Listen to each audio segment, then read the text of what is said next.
નમસ્કાર મિત્રો, ફરી સ્વાગત છે મારા વિડીયોની અંદર। આજના વિડીયોની અંદર આજે આપણે ફિલ્મનો રિવ્યુ કરવાના છે। કિસકો ક્યો પ્યાર કરું 2 ફિલ્મ તાજેતરમાં જ ઓટીટી ની અંદર રિલીઝ થઈ ગઈ છે। તો જોયા પછી જે મારો અનુભવ રહ્યો હું તમારી સામે શેર કરવાનો છું। તો વિડીયોને અંત સુધી જરૂર જોજો। વિડીયો પસંદ આવે તો લાઈક અને ચેનલને સબસ્ક્રાઇબ કરવાનું ભૂલતા નહીં।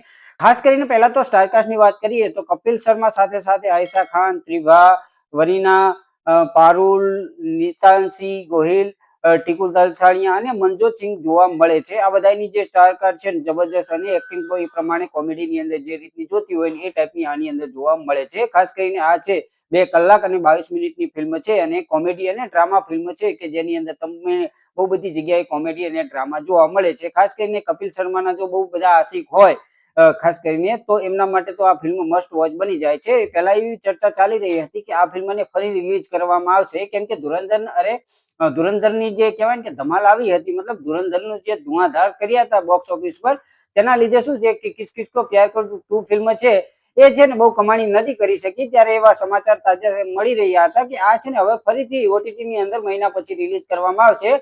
પણ કઈક કારણોસર આમને છે ને આ ફિલ્મ છે ઓટીટી ની અંદર રિલીઝ કરી દેવામાં આવી છે। ખાસ કરીને આ ફિલ્મ છે ને જીઓ હોટસ્ટાર ની અંદર રિલીઝ કરી દેવામાં આવી છે ને જેની અંદર કોમેડી અને ડ્રામા જોવા મળે છે ને અત્યારે સૌથી વધારે અત્યારે આ ફિલ્મ ચર્ચાનો વિષય બની રહી છે। કારણ કે આની અંદર આપણને બહુ બધી વસ્તુ જોવા મળે છે। ખાસ કરીને એની અલગ અલગ 4-5 પ્રકારની લવ સ્ટોરી આની અંદર જોવા મળે છે। 4 કે 5? હા, 5। એક બાજુ આપણે ગુજરાતની અંદર વાંઢાના વિલાસ કરતી ફિલ્મો એટલે કે બેચારો બેચલર ફિલ્મ ચાલી રહી છે જ્યાં એક નથી મળતી અને કપિલ શર્માને 5 સાથે રોમાંસ કરતો જોવા મળે છે। ખાસ કરીને આની અંદર પહેલી છોકરી જે છે એને પ્રેમ કરતો હોય છે। એ પ્રેમ કર્યા પછી મતલબ એ ખુદ હિન્દુ હોય છે ને આ છોકરી હોય છે ને મુસલમાન હોય છે। હવે મુસલમાન સાથે પ્રેમ કરે છે અને એને લગ્ન કરવા માટે જાય છે અને લગ્ન માટે કેટલું બધું કાંડ કરતા એ તૈયાર પણ થઈ જાય છે ને લગ્ન કરવા જાય છે ને પછી જયારે લગ્ન થઈ જાય છે પછી ખબર પડી છે આ તો એ નહીં, આ તો બીજી છોકરી છે। એ પછી બીજી છોકરીને કઈ રીતે સાથે લગ્ન કરે છે, ત્રીજી છોકરી સાથે કઈ રીતે લગ્ન કરે છે ને ચોથી છોકરી સાથે કઈ રીતે લગ્ન કરે છે ને એ આ ફિલ્મની અંદર જોવા જવાનું છે।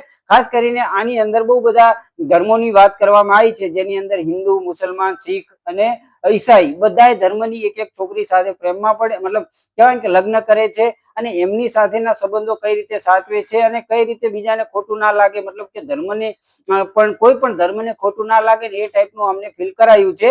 ઓવરઓલ ફિલ્મ જોતા આપણને એવું અંતમાં જરૂર લાગશે કે આટલું બધું કર્યું છતાં પણ તમને છે ને કપિલ શર્મા ઉપર પ્રેમ આવશે કે કપિલ શર્માનું જે પાત્ર જેમને ભજવ્યું છે ને મતલબ કપિલ શર્માએ એ જોરદાર અને ઝકાસ ભજવ્યું છે કે જેની અંદર તમને શરૂઆતથી એન્ડ સુધી છે ને કેન્દ્રિત કરીને રાખે છે અને કહેવાય કે જકડી રાખે છે ને જ્યાં જ્યાં તમને કોમેડી પણ જોવા મળે છે અને ડ્રામા પણ જોવા મળે છે। પણ હા, મને પહેલી જે ફિલ્મ જોઈ હતી ને ત્યારે કંઈક નવું લાગ્યું હતું પણ આની અંદર મને ખાસ કઈ નવું ના લાગ્યું કારણ કે આ ટાઈપની પહેલા ભાગની અંદર જયારે સ્ટોરી ચાલતી હતી ને ત્યારે પણ આપણને જોવા મળ્યું હતું કે કઈ રીતે છોકરીઓ સાથે રહે છે ને લગ્ન કરે છે પછી કઈ રીતે ફેમિલીની એક જ બિલ્ડિંગની અંદર રાખે છે। આની અંદર પણ સેમ એ ટાઈપની સ્ટોરી છે પણ સાથે સાથે જોવાની વાત એ છે કે બધાની સ્ટોરી જોતા તમને એવું લાગશે કે કપિલ શર્મા બધાને સારી રીતે સાચવે છે, કોઈની સાથે વધારે પડતું કહેવાય ને કે એવું કઈ કહેવાય કે એને દુઃખ લાગે ને એ ટાઈપનું કોઈની સાથે ફીલ નથી કરાવતો અને આની અંદર જે બતાવ્યું છે ને તમને એન્ડ સુધી છે ને જોરદાર કહેવાય કે મજા આપવાના છે। તો ઓવરઓલ ફિલ્મો એક વખત તો દરેક